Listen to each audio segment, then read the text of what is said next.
face à nos problèmes, vers qui se tourner pour trouver les solutions?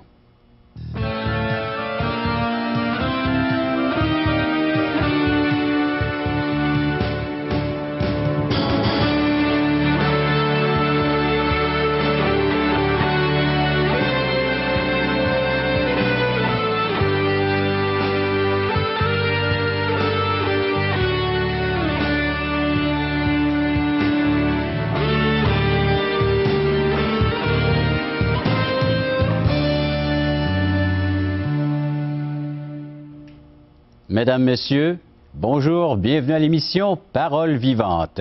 Une émission à laquelle vous allez pouvoir y découvrir le monde dans lequel nous sommes, mais du point de vue de Dieu. Parce que déjà, on constate dans notre entourage, peut-être dans notre propre vie, comment est-ce qu'il peut y avoir des problèmes, un lot de problèmes, et comment les résoudre, ces problèmes-là, y faire face. Alors, c'est le thème de l'émission qui s'appelle Monsieur Autruche. Avec l'aide d'un visuel, on va regarder en caricature le monde dans lequel on se trouve. Également, il y aura un chant. Alors donc, un chant pour porter à réflexion, faire réfléchir sur les thèmes, les grands thèmes de nos émissions, Paroles vivantes, tirées des Saintes Écritures. Et également, témoignage. Une vie transformée par la parole de Dieu. Lorsqu'on place toute notre confiance dans la personne de Jésus, celui qui est venu nous racheter, nous sauver d'une perdition éternelle. Vous pouvez nous écrire, nous faire part de vos commentaires. Vous avez les coordonnées à l'écran. Numéro de téléphone 1-877-LESPOIR, 537-7647 ou espoir.ca. Vous nous faites parvenir vos courriels. Merci à l'avance. Nous allons assister à un visuel qui a comme titre « Vous êtes malade, Monsieur l'Autruche ».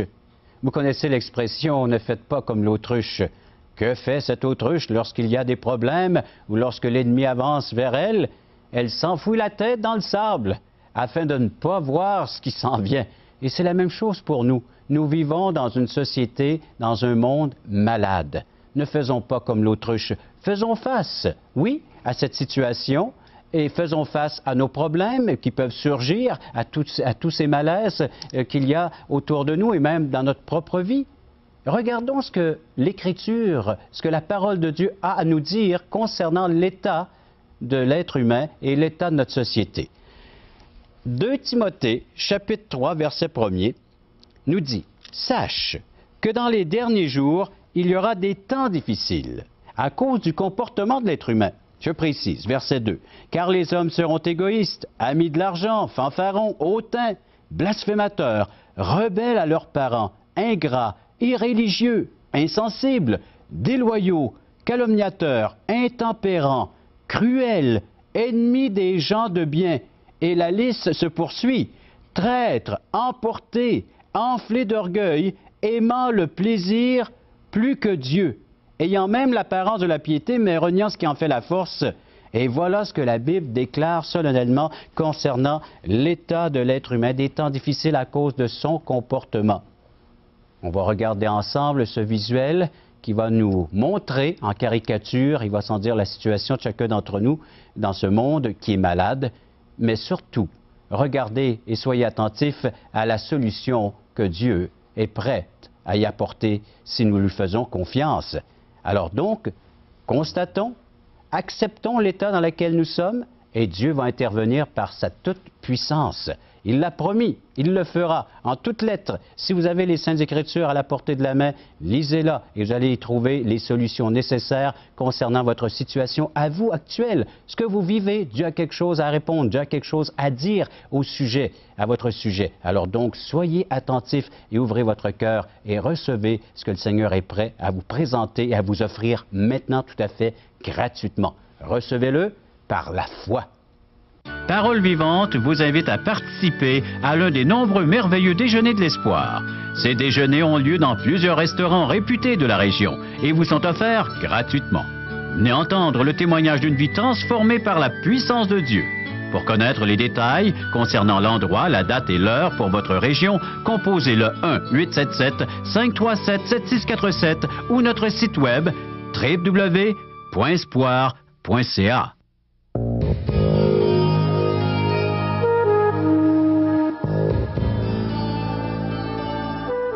Nous vous présentons « Tu es malade, Monsieur Autruche ». Dans un village perdu au milieu de la jungle moderne vivait Monsieur Autruche.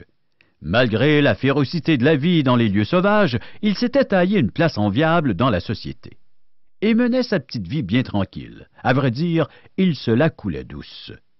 Un beau matin, Monsieur Autruche ne se sent pas bien. Il décide d'aller voir le docteur Théo.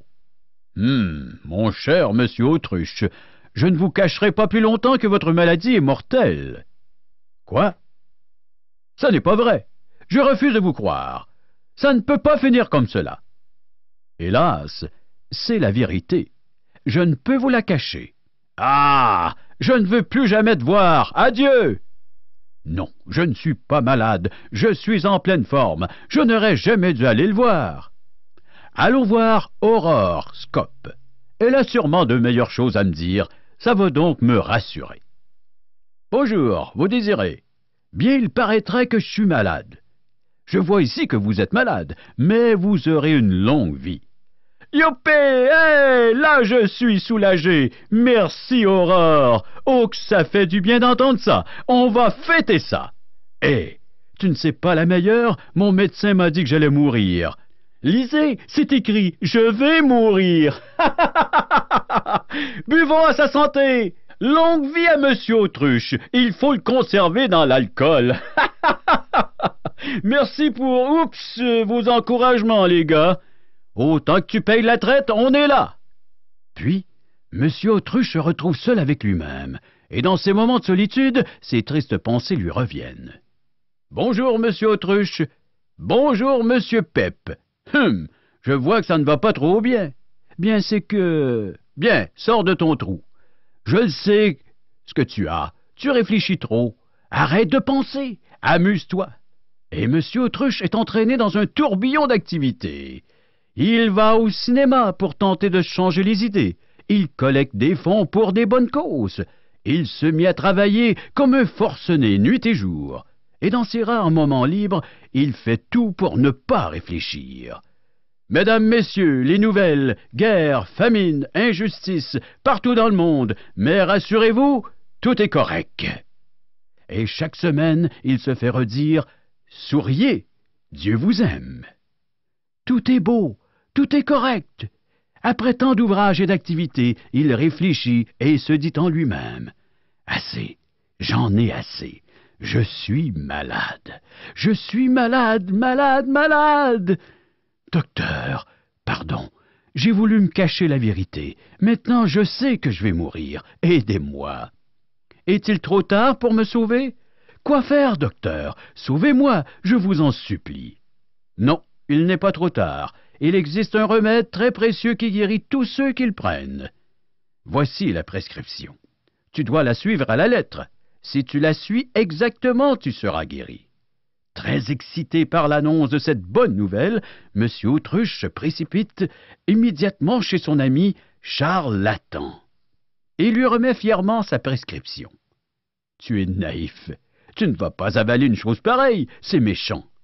J'ai quelque chose de bien meilleur à te vendre, un médicament beaucoup plus moderne. Et ça goûte bon. J'ai enlevé ce qui était trop dur à avaler et gardé ce qui faisait mon affaire. Mais le médecin m'a averti, je dois suivre sa prescription à la lettre si je veux être guéri. Voyons, c'est moi l'expert. Tu vas te fier à mes instructions. Fie-toi sur moi. Monsieur Charlatan jeta avec mépris la prescription. Cela allait être très long et très cher pour Monsieur Autruche. Semaine après semaine, il alla renouveler sa prescription sucrée, jusqu'au jour où on le transporta d'urgence à l'hôpital et où il est traité contre un empoisonnement très sérieux. Après la cure de désintoxication, il revient à lui. Il reprend tranquillement conscience. « Docteur, vous m'avez trompé. » « Je ne vous ai pas trompé. Vous n'avez pas suivi ma prescription. » Mais Charlatan était tellement convaincant, moi j'étais sûr qu'il disait la vérité. Je t'avais écrit le remède pour que tu puisses vérifier si ce qu'on te donne est exact. Va maintenant et surtout assure-toi que tu reçois exactement ce que je t'ai prescrit, sinon tu es perdu. Cette fois, M. Autruche se rendit chez Évangéliste, dont la fidélité à remplir droitement la prescription était reconnue. Voilà, mon ami, j'ai suivi la prescription. Prends-la selon ce qui est recommandé et tu seras sauvé. C'est merveilleux, mais combien ça coûte? Oh, ce remède est gratuit. Gratuit? Oui, un don gratuit. Mais comment ça? Le fils du docteur Théo, votre médecin, a découvert autrefois ce précieux remède. Cela lui a coûté la vie. Et avant de mourir, il a exigé que ce remède soit donné gratuitement à ceux qui le demanderaient. Monsieur Autruche fut rapidement guéri. Il alla remercier à chaudes larmes le médecin qui avait donné son fils. Monsieur Autruche, c'est l'homme moderne, placé en face de la mort, qui a choisi d'oublier, de ne pas penser. Cependant, Dieu, le grand médecin, a décrété depuis longtemps son diagnostic. Nous sommes tous condamnés à mort. Quelle est notre réaction? Faire l'autruche? Nous pouvons nous rebeller, mais cela ne changera pas le verdict. On peut essayer de vivre comme si ça n'était pas vrai, mais un jour, nous ferons face à la réalité.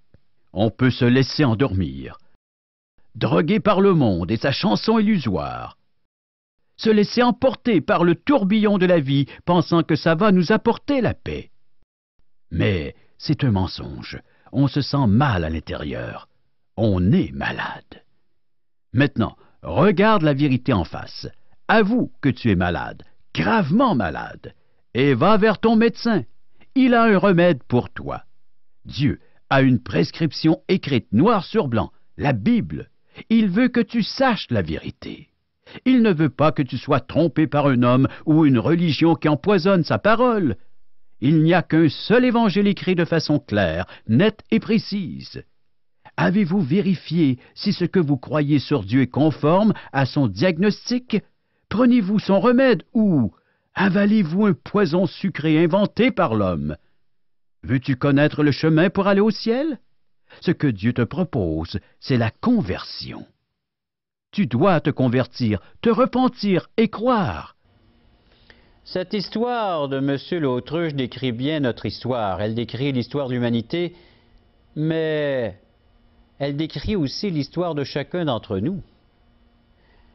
Un texte dans les Saintes Écritures nous dit, entre autres, l'Épître de Jacques, chapitre 1er.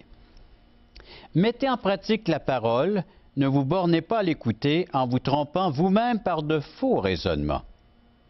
Car si quelqu'un écoute la parole et ne la met pas en pratique, il est semblable à un homme qui regarde dans un miroir son visage naturel et qui, après s'être regardé, s'en va et oublie aussitôt comment il était. Une autre façon de parler de M. l'Autruche. Combien de gens vont regarder, vont essayer de voir ce qu'ils sont, mais ne pas porter attention à ce qu'ils voient dans leur vie, dans leur cœur. Vous savez, cette parole est appelée le miroir de l'âme.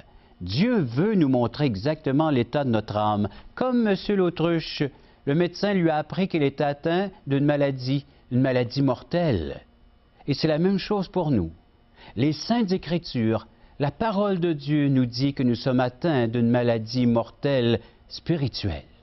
C'est-à-dire que notre âme, à cause de la présence de ce péché qui est en nous, de cette nature pécheresse, nous sommes voués à la perdition éternelle. Nous ne pouvons demeurer avec un Dieu saint, pur.